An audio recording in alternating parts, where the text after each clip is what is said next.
Hi friends, எல்லாருக்கும் வணக்கம். எல்லாம் எப்படி இருக்கீங்க? எல்லாம் நலமா இருப்பீங்க நம்புறேன். நம்ம இந்த வீடியோல ஒரு முக்கியமான விஷயத்தை பத்தி பேச போறோங்க. அதாவது கமெண்ட்ல எல்லாரும் மோஸ்ட்லி என்கிட்ட கேட்குற ஒரு முக்கியமான விஷயம் என்ன அப்படின்னா எனக்கு டேட் தள்ளி போயிருச்சு, அதாவது நாள் தள்ளி போயிருக்கு.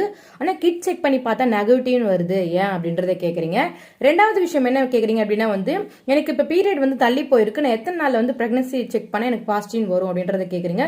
ரெகுலர் பீரியடாக இருந்தால் எத்தனை நாளில் செக் பண்ணும், இர்ரெகுலர் பீரியடாக இருந்தால் எத்தனை நாளில் செக் பண்ணும் அப்படின்றதையும் கேட்குறீங்க. நெக்ஸ்ட் கொஸ்டின் என்ன, எனக்கு ப்ரெக்னன்சி சிம்டம்ஸ் எல்லாமே இருக்கு, ஆனால் கொஞ்ச நாள் கழிச்சு எனக்கு பீரியட் ஆயிருது, எதனால எனக்கு பீரியட் ஆகுது, எனக்கு ப்ரெக்னன்சி எல்லாமே இருந்துச்சு, அப்போ நான் ப்ரெக்னன்ட் தானே இருக்கணும் அப்படின்னு சொல்லிட்டு இந்த மாதிரி நிறைய கொஸ்டின் என்கிட்ட அடிக்கடி கேட்டுட்டே இருக்கீங்க. சோ அதுக்கான பதில் எல்லாமே இந்த ஒரே வீடியோல கிளியரா உங்ககிட்ட சொல்றேங்க. வாங்க ஃப்ரெண்ட்ஸ், வீடியோக்குள்ள போகலாம். ஃபர்ஸ்ட் கொஸ்டினுக்கு ஆன்சர் பண்றேங்க. நீங்க பிரெக்னன்சி டெஸ்ட் எடுக்க போறீங்க அப்படின்னா உங்களுக்கு ரெகுலர் பீரியட் அப்படின்னா உங்களுக்கு பிரெக்னன்சி சிம்டம்ஸ் எல்லாமே இருக்கு. எனக்கு ரெகுலர் பீரியடுங்க, எனக்கு இந்த மந்த் 8 வந்துச்சு அப்படின்னா அந்த மந்த் 8 வந்துதான் வரும்.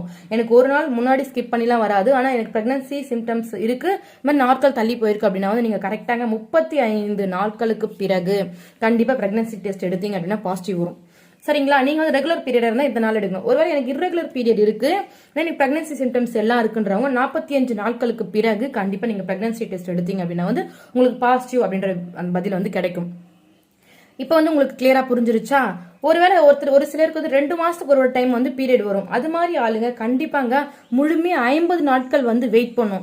ஏன் 50 நாட்கள் வெயிட் பண்ணும் சொல்ற அப்படின்னா ஒரு குழந்தையோட ஹார்ட் பீட் 50வது நாள்ல தான் உருவாகும் இல்லைங்களா? அந்த 50வது நாள்ல ஹார்ட் பீட் உருவாயிருச்சு அப்படின்னா உங்களுக்கு எத்தனை மாசம் கழிச்சு தள்ளி போய் பீரியட் வந்தாலும் இதுக்கு முன்னாடி நீங்க 50 நாள் கழிச்சு செக் பண்ணீங்க அப்படின்னா கண்டிப்பா பாசிட்டிவ் அப்படின்றத தெரியும். ரெண்டாவது கொஸ்டினுக்கு போலாங்க. ஒரு சில பேருக்கு பீரியட் டேட் தள்ளி போகுது, பிரெக்னன்சி சிம்டம்ஸ் எல்லாம் இருக்கு, ஆனா நெகட்டிவ்னு வருது. அதுக்கு என்ன கொஸ்டின் அப்படின்றத கேக்குறீங்களா? அதுக்கு உங்க உடம்புல இருக்க ஒரு சில அதுக்கு கீழே இப்ப நான் சொல்ற விஷயங்கள் காரணங்களா இருக்கிறாங்க. அது ஏதாச்சும் ஒரு காரணம் உங்களுக்கு சூட் ஆகுது அப்படின்றத செக் பண்ணி பாத்துக்கோங்க. அந்த பிரச்சனை இருக்குது அப்படின்னா அந்த பிரச்சனை எப்படி சரி பண்றது அப்படின்றத பார்த்து சரி பண்ணிக்கோங்க.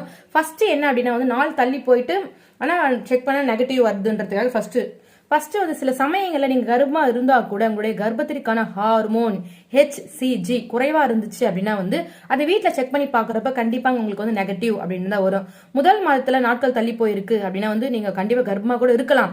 அதாவது நீங்க மாதவிடாய் முடிஞ்ச 13 நாள்ல கர்ப்பமா இருக்கிறதுக்கான ஒரு சிம்டம்ஸ், உங்களுக்கு பீரியட் முடிஞ்சு 13 நாள்ல நீங்க பிரெக்னெண்டா இருக்கலாம். அப்படி இருக்கும் பொழுது நீங்க 2 வார கர்ப்பமா இருக்கும். அப்படி நீங்க முந்தைய மாதவிடாய்க்கு பிறகு நீண்ட நாட்கள் கழித்து கர்ப்பமா இருந்தீங்க அப்படின்னா இந்த HCG ஹார்மோன் குறைவா இருந்துச்சு அப்படின்னா நீங்க கிட்ல செக் பண்ணி பாக்குறப்ப உங்களுக்கு நெகட்டிவ் தான் மோஸ்ட்லி வரும். ஆனா பிரெக்னன்சி சிம்டம்ஸ் எல்லாமே இருக்கும், ஆனா கிட்ல செக் பண்ணி பார்த்தா நெகட்டிவ் தான் வரும். நீங்க என்ன பண்ணணும் அப்படின்னா உடனே போயிட்டு ஹார்மோன் குறைபாடு இருக்கிறதால நீங்க டாக்டர் கிட்ட போயிட்டு செக் பண்ணும், ஒரு பிளட் டெஸ்ட் பண்ணி பாத்தீங்க அப்படின்னா உங்களுக்கு பாசிட்டிவ் அப்படின்றது கண்டிப்பா வருங்க. ரெண்டாவது ஒரு சில பெண்மணிகளுக்கு பிரெக்னன்சி சிம்டம்ஸ் எல்லாமே இருக்கும். அவங்களுக்கு கருப்பம், அதாவது கருமுட்டை கரு குழாயில அமையாம இடம் மாற்றி வேற எங்காச்சும் அமைஞ்சிருந்தது, கரு உண்டாயிருச்சு அப்படின்னா கருவில செக் பண்ணி பாக்குறப்ப நெகட்டிவ் அப்படின்றது வரும். இது மோஸ்ட்லி நிறைய பேருக்குலாம் வராது, ஒரு 3% பீப்புளுக்கு மட்டும்தான் வரும். இந்த மாதிரி கரு இடம் மாறி இருந்துச்சு அப்படின்னா அவங்களுக்கு ஒரு சில சிம்டம்ஸ்ல உடம்புல தெரிய ஆரம்பிச்சிடும். அதாவது நீங்க பிரெக்னன்சி சிம்டம்ஸ் நினைச்சு இருப்பீங்க, பட் அது கரு மாறி இருந்தா கூட இந்த மாதிரி சிம்டம்ஸ்லாம் வருங்க.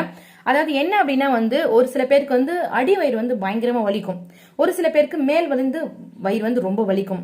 ரெண்டாவது பிரெக்னன்சி சிம்டம்ஸ் ஆன டயர்ட்னஸ் கண்டிப்பா இது மாதிரி இடம் மாறிய கர்ப்பம் இருந்தா கூட டயர்ட்னஸ் ரொம்ப டயர்ட்னஸ் இருக்கும். இன்னும் ஒரு சில பேருக்கு ஸ்பாட்டிங் அப்படின்ற விஷயம் நடக்கும். ஒரு சில பேருக்கு துளியா பிளட் ப்ளீட் ஆயிட்டே இருக்கும். இன்னும் ஒரு சில பேருக்கு தலை சுற்றல், வாந்தி, இது எல்லாமே இருக்கும். நம்ம சொல்ல போனா இது எல்லாமே பிரெக்னன்சிக்கான ஒரு சிம்டம்ஸ் தான். பட் கரு பதியாம வேற இடத்துல பதிந்தா கூட நீங்க 40 நாள் ஆயிட்டோம், 45 நாள் ஆயிட்டோம் கிட் செக் பண்ணி பார்த்தா கூட நெகட்டிவ் தானே வரும். நீங்க இது மாதிரி இருந்துச்சு அப்படின்னா பிரெக்னன்சி சிம்டம்ஸா இருந்துச்சு அப்படின்னா உடனே ஹாஸ்பிட்டல் தான் போய் பார்க்கணும். சரி, மூணாவது என்னன்றத பாக்குறேங்க. உங்களுக்கு டெய்லி லைஃப் சைக்கிள்ல உங்களுக்கு ரெகுலர் பீரியட் தள்ளி போயிருச்சு இல்லைங்களா? பீரியட் தள்ளி போயிருச்சு, உங்களுக்கு மன அழுத்தம் கூட உங்களோட மாதவிடாய் சுழற்சி தள்ளி போடும். நீங்க பிரெக்னன்சி நினைச்சுப்பீங்க, நீங்க பீரியட் தள்ளி போச்சு அப்படின்னாவே நம்ம நிறைய பேர் குழந்தைக்காக காத்துட்டு இருக்கோம் அப்படின்னா இது ஓகே, நம்மளுக்கு நாள் தள்ளி போயிருச்சு, நம்ம பிரெக்னெண்டா இருக்கும் அப்படின்னு நினைச்சுப்போங்க. பட் உணவு விஷயங்களும் நீங்க மன அழுத்தமும் இது 2 விஷயமுங்க உங்களுக்கு கர்ப்பம் தள்ளி போகிறதுக்கான ஒரு முக்கியமான காரணம். சரிங்களா. காஃபி நீங்க டீ அதிக அளவு குடிக்கிறீங்க அப்படின்னா வந்து அதுல இருக்க கஃபைன் கூட உங்களை வந்து கர்ப்பம் தரிக்காம முடியாம அளவு உங்களை பண்ணிடுங்க. ஸோ அதனால காஃபி டீ வந்து பிரெக்னன்சிக்கு ட்ரை பண்றீங்க அப்படின்னா கண்டிப்பா குடிக்கக்கூடாது. நெக்ஸ்ட் கிட்ல பிரெக்னன்சி சிம்டம்ஸ்லாம் இருக்கு, கிட்ல செக் பண்ணா வந்து நெகட்டிவ் வருது அப்படின்றது வந்து நீங்க தாய்ப்பால் கொடுத்துட்டு இருக்கீங்க, இல்ல உங்களுக்கு இரகுலர் பீரியட் இருக்கு அப்படின்னா வந்து கண்டிப்பா உங்களுக்கு குழந்தை பிறந்து மாதவிடை வந்தாலும் கூட அதுக்கு முன்னாடி இருந்த மாதிரி மாதவிடை வந்து இப்ப வராது. குழந்தை வளர்ச்சி அடைய கூட மாதவிடை வந்து தள்ளி போகும். ஸோ அதனால குழந்தை வரும்போது தாய்ப்பால் அதிகமா குடிப்பாங்க இல்லையா, இதனால வந்து உங்களுக்கு பீரியட் வந்து தள்ளி போகும், பட் வந்து பிரெக்னன்சி சிம்டம்ஸ் இருக்காது. இது ஒரு முக்கியமான பிரச்சனை. ஒரு சில பெண்களுக்கு வந்து பிசிஓஎஸ் ப்ராப்ளம் இருக்கும், ஒரு சில பெண்களுக்கு தைராய்டு ப்ராப்ளம் இருக்கும், இன்னும் ஒரு சில பெண்களுக்கு பிசிஓடி ப்ராப்ளம் இருக்கும், இன்னும் ஒரு சில பெண்களுக்கு இரகுலர் பீரியட் இருக்கும். இவங்க எல்லாமே கூட நாள் தள்ளி போகும், பட் செக் பண்ண நெகட்டிவ் தான் வருங்க. இது எல்லாமே அவங்க உடல்ல இருக்க பிரச்சனையால மாதவிடாய் வந்து தள்ளி போகுது. சீக்கிரமே மாதவிடாய் உண்டாதல், அதிகமா உதிரப்போக்கு போறது, குறைவான உதிரப்போக்கு போகுது, நிறைய விஷயங்கள் இருக்குங்க. நம்ம என்ன பண்றோம், நாள் தள்ளி போச்சு அப்படின்னாவே கண்டிப்பா நாங்க பிரெக்னன்சி அப்படின்றத கன்ஃபார்ம் பண்ணிரும். ஸோ இந்த மாதிரி பிரச்சனை இருக்கவங்க எல்லாம் கண்டிப்பா வெயிட் பண்ண, ஒரு 60 நாளாச்சும் வெயிட் பண்ணி அதுக்கப்புறம் தான் நீங்க செக் பண்ணணுங்க. நெக்ஸ்ட் வந்து மொனோபாஸ் அப்படின்றது பொதுவாக 50 வயதுக்கு பெண்களுக்கு வந்து வரக்கூடியது. இந்த காலகட்டத்தில் பெண்களுக்கு வந்து பீரியட் வந்து ஸ்டாப் ஆயிடும். ஆனா சிலருக்கு 40 வயசுக்கு முன்னாடியே மெனோபாஸ் அப்படின்றது வந்துடுது. ஒரு சில பேருக்கு உடல் உபாதைகள் காரணமா அது இந்த ஸ்டேஜ்ல வந்து பெண்களுக்கு பீரியட் வராது, ஸ்டாப் ஆயிடும் அப்படின்றது வந்து எல்லாருக்கும் தெரியல. அந்த ஸ்டேஜ் வந்து உங்க உடல் உபாதைகள் காரணமா முன்னாடியே வந்து ஸ்டாப் ஆகிறதுக்கு கூட சான்ஸ் அதிகமா இருக்கு. இதனால கூட வந்து உங்களுக்கு மாதவிடாய் வந்து தள்ளி போகலாம்.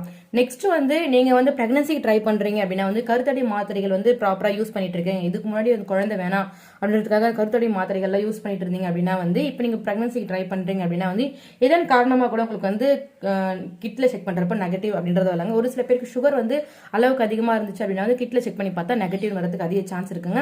இப்போ நீங்க கேட்ட क्वेश्चन வந்து எனக்கு தெரிஞ்ச விதத்துல ஓரளவு கிளியரா ஆன்சர் பண்ணிட்டேன். ஒருவேளை உங்களுக்கு எல்லாமே நார்மலா இருக்கு, எனக்கு பிரெக்னன்சி சிம்டம்ஸ் எல்லாமே இருக்குங்க, ஆனா எனக்கு ஏன் பிரெக்னன்ட் வந்து ஆகவே முடியல, இவ்வளவு நாள் தள்ளி போகுது, ஏன் எனக்கு வந்து பிரெக்னன்ட் ஆக முடியல அப்படின்னா வந்து முதல் காரணம் என்ன அப்படின்னா வந்து நீங்க கண்டிப்பா ப்ராப்பர் ஓவலேஷன் டைம் பார்த்து ஒன்னா இருக்கணும். இது முக்கியமான விஷயம். அந்த ஓவலேஷன் டைம் பார்த்து ஒன்னா இருந்தீங்க அப்படின்னா கண்டிப்பா கருத்தரிக்கிறதுக்கான வாய்ப்புகள் அதிகமா இருக்குது. அப்படி உங்களுக்கு ஓவலேஷன் டைம் என்னன்றது தெரியல அப்படின்னா வந்து அதுக்கான வீடியோ அப்லோட் பண்ணிருக்கேன். நீங்க கீழே கமெண்ட்ல வந்து அக்கா ஓவலேஷன் வீடியோ வந்து அப்டேட் பண்ணி அப்படின்னு சொன்னா லிங்க் உங்களுக்கு கொடுக்குறேன். ரெண்டாவது வந்து ஓவலேஷன் பார்த்து ஒன்னா இருக்கிறது தெரியல அப்படின்னா வந்து நீங்க ஒரு மாசத்துல வந்து பீரியட் நாள் 4 நாளை தவிர்த்து மற்ற எல்லா நாளுமே 2 நாளுக்கு ஒரு டைம் 3 நாள் டைம் வந்து ஒன்னா இருங்க. அப்படி ஒன்னா இருந்தீங்கன்னா மோஸ்ட்லி பிரெக்னன்ட்டுக்கான அதிக வாய்ப்புகள் இருக்குது. சரிங்களா. இந்த விஷயம் வந்து கண்டிப்பா நீங்க ஃபாலோ பண்ணுங்க சீக்கிரம் பிரெக்னன்ட் ஆகணும் அப்படின்னா வந்து. அடுத்து வந்து நீங்க நல்லா ஆரோக்கியமான ஃபுட்டை சாப்பிட்டு நீங்களும் உங்க கணவர் ஆரோக்கியமா இருந்தா கூட சீக்கிரம் வந்து பிரெக்னன்சி வந்து கன்ஃபார்ம் ஆயிடுங்க. ஸோ நம்ம செய்யற ஒரு சில விஷயங்கள், ஒரு சில செயல்கள் மட்டும்தான் நம்மளுடைய கர்ப்பத்தை வந்து தள்ளி போடுது. நம்ம வந்து பிரெக்னெண்டா ஆகிருப்போம், அந்த ஓவலேஷன் டைம்ல வெயிட் தூக்குறது, ஓவலேஷன் டைம்ல வாக்கிங் போறது, ஓவலேஷன் டைம்ல பயங்கர ஹெவி ஒர்க் பண்றது, ஓவலேஷன் டைம்ல டிப்ரெஷன் ஆகுறது, ஓவலேஷன் டைம்ல உணர்ந்தா கண்டிப்பா கரு வந்து தங்கும். பட் நீங்க அந்த குழந்தைய வந்து கரு தங்கிருக்காங்கன்றது தெரியாம கூட ஏதாச்சும் ஹெட்ஏக்குன்னு டேப்லெட் போட்டிருப்பீங்க, ஸ்டொமக் பெயின் டேப்லெட் போட்டிருப்பீங்க, டக்குனு ஒரு சோடா குடிச்சிட்டு இருப்பீங்க, லாங் டிரைவ் போயிருப்பீங்க, ஆனா கரு வந்து உங்க வயிற்றுல பதிஞ்சிருக்கும். அதுக்கான அறிகுறிகள் வந்து கரு வளர வளர தெரிய ஆரம்பிக்கும் இல்லைங்களா. நீங்க ஓவலேஷன் பார்த்து உணர்ந்தீங்க அப்படின்னா வந்து கண்டிப்பாங்க நீங்க பெட் ரெஸ்ட், அது வீட்டை ரெஸ்ட் எடுக்கணும், ஹெவியான வேலை செய்யக்கூடாது. ஓவலேஷன் பிறகு செய்யக்கூடாத வேலைகள் என்னன்றது வந்து 1 by 1 நான் வீடியோ அப்லோட் பண்ணியிருக்கேன், பார்க்காதவங்க போய் பாருங்க. ஸோ கிட் செக் நாள் தள்ளி போகுது, கர்ப்பறிகுள் நெகட்டிவ் வந்துச்சு அப்படின்னா இப்போ நான் சொல்ற விஷயங்கள் தாங்க காரணம். நீங்க பிரெக்னெண்டா ஆயிருப்பீங்க, அது தெரியாம ஒரு சில விஷயங்கள்லாம் செஞ்சிருப்பீங்க. ஸோ நீங்க பிரெக்னன்சிக்கு ட்ரை பண்றீங்க அப்படின்னா நல்லா ஹெல்த்தியா சாப்பிடணும், ரொம்ப ஹாப்பியா இருக்கணும். மற்றவங்களை பத்தியும் அவங்க இது சொல்றாங்க அவங்க இது சொல்றாங்கன்னு சொல்லிட்டு அதெல்லாம் திங்க் பண்ணாம நீங்க ஒரு ஹாப்பியான உங்களுக்குன்னு ஒரு தனி உலகம் இருக்கணும். அந்த உலகத்துல வந்து யார் என்ன சொன்னாலும் நம்ம வந்து அது பெருசாக எடுத்துக்கவே கூடாது. சொல்றவங்க 1000 சொல்லுவாங்க, ஆனா அவங்க வந்து நம்ம வாழ்க்கையை வந்து வாழ மாட்டாங்க. சரிங்களா. குழந்தைன்றது வந்து கண்டிப்பா இருக்கும், எல்லாருக்கும் கிடைக்கக்கூடிய ஒரு இயற்கை நேச்சுரல் கிடைக்கிற ஒரு வரம். அந்த வரம் வந்து உங்களுக்கு கொஞ்சம் லேட்டா கிடைக்க போதும், அவ்வளோ தவிர அதுக்காக வந்து மன கஷ்டப்படுறது அழறது எல்லாம் இருந்தீங்கன்னா கூட அது வந்து குழந்தைய வந்து குழந்தை ஒரு 15 இருந்தாங்க குழந்தை நின்று இருக்காங்க அப்படின்னா அது கூட குழந்தை வந்து டிலே பண்றதுக்கு ஒரு முக்கியமான காரணம். ஒரு டிப்ரெஷன் இருந்தா கூட உங்களுக்கு நாள் தள்ளி போனா கூட பீரியட் வந்து வரதுக்கு அதிக சான்ஸ் இருக்குங்க. இந்த வீடியோல எனக்கு தெரிஞ்ச விஷயம் எல்லாமே 1 by 1 ப்ராப்பரா உங்களுக்கு சொல்லிட்டேங்க. மேலும் உங்களுக்கு ஏதாச்சும் டவுட் இருக்கு அப்படின்னா வந்து கண்டிப்பா வந்து கீழே கமெண்ட்ல கேளுங்க. ஒரு சில பெண்மணிகள் நீங்க கிட் செக் பண்ணி பார்க்கறதுக்கு பயமா இருந்துச்சு அப்படின்னா வந்து வீட்டில் இருக்க ஒரு சில பொருட்களை வச்சு செக் பண்ணீங்க அப்படின்னா வந்து பிரெக்னன்சி கிட் வந்து கிட் இல்லாமல் வீட்டில் இருக்க ஒரு சில பொருட்களை செக் பண்ணீங்க அப்படின்னா பாசிட்டிவ் அப்படின்றது வருங்க. அந்த வீடியோ உங்களுக்கு வேணும் அப்படின்னா கீழே அந்த லிங்க் கேளுங்க, என்னென்ன பொருளாக வச்சு செக் பண்ணீங்க அப்படின்னா வந்து பாசிட்டிவ் வரும், எவ்வளோ ரேஷியோல் எடுக்கணும், யூரின் எவ்வளோ ரேஷியோல் எடுக்கணும் அப்படின்றத வந்து ப்ராப்பராக சொல்றாங்க. இப்போ வந்து பிரெக்னன்சி நீங்கள் செக் பண்ணி போறீங்க அப்படின்னா வந்து ஈவினிங்கோ நைட்டோலாம் செக் பண்ணக்கூடாது. இயர்லி மார்னிங் நீங்கள் தூங்கி எந்திரிச்சு ஒரு 7 மணிக்கு ஒரு 6 மணிக்கு ஒரு 5 மணிக்கு எழுந்து வரீங்கன்னா அப்போ வந்து நைட் ஃபுல்லாக ஸ்டோர் ஆகிருக்க ஃபர்ஸ்ட் யூரின் இருக்குல்ல, நம்ம வயிற்றுக்குள்ள இருக்க ஃபர்ஸ்ட் யூரின், அந்த யூரினை கொஞ்சம் ஒரு கிளீனான டப்பால வந்து பிடிச்சி வச்சுக்கோங்க. அப்புறம் வந்து பிரெக்னன்சி கிட்டோ இல்லை வீட்டில் இருக்க அந்த உப்போ சால்ட்டோ பேஸ்ட்டோ எதில் செக் பண்ண போறீங்க போறீங்களோ அதை வந்து ஈக்குவலா எடுத்து வச்சுக்கோங்க. எடுத்து வச்சுட்டு இது வந்து ஒரு 2 ட்ராப் போடுறீங்க அப்படின்னா வந்து இது வந்து 1 ஸ்பூன் விடணும். கரெக்டான ரேஷியோல விட்டீங்க அப்படின்னா அதுவே உங்களுக்கு கிளியரா காமிச்சு கொடுத்துருங்க நீங்க பாசிட்டிவா நெகட்டிவான்றது. ஸோ உங்களுக்கு இந்த மாதிரி விஷயங்கள்லாம் தெரியணும் அப்படின்னா வந்து நம்ம சேனல்ல வந்து வீட்டில் இருக்க பொருளை வச்சு எப்படி பிரெக்னன்சி வந்து கன்ஃபார்ம் பண்றது அப்படின்ற வீடியோ தனியாக அப்லோட் பண்ணியிருக்கேன். பார்க்காதவங்க போய் பாருங்க. வேணுன்றவங்க கீழே வந்து லிங்க் கேளுங்க, கண்டிப்பா நான் கொடுக்குறேன். ஸோ பிரெக்னன்சிக்கு ட்ரை பண்றீங்க அப்படின்னா வந்து ஒரு சில விஷயங்களை வந்து நம்ம வந்து தியாகம் பண்ணணும், ஒரு சில விஷயங்களை வந்து மேனேஜ் பண்ணணும், ஒரு சில விஷயங்களை வந்து நம்ம ஹேண்டில் பண்ணணும் அப்படின்னா மட்டும்தான் நம்ம பிரெக்னன்சி வந்து கன்ஃபார்ம். கண்டிப்பா வந்து இந்த வீடியோ பயனுள்ளதா இருந்துச்சு அப்படின்னா கண்டிப்பா சேனலை சப்ஸ்கிரைப் பண்ணுங்க. மேலும் உங்களுக்கு எந்த மாதிரி வீடியோ வேணுதோ கீழே கமெண்ட்ல கேளுங்க. Okay friends, thank you so much. பாய்.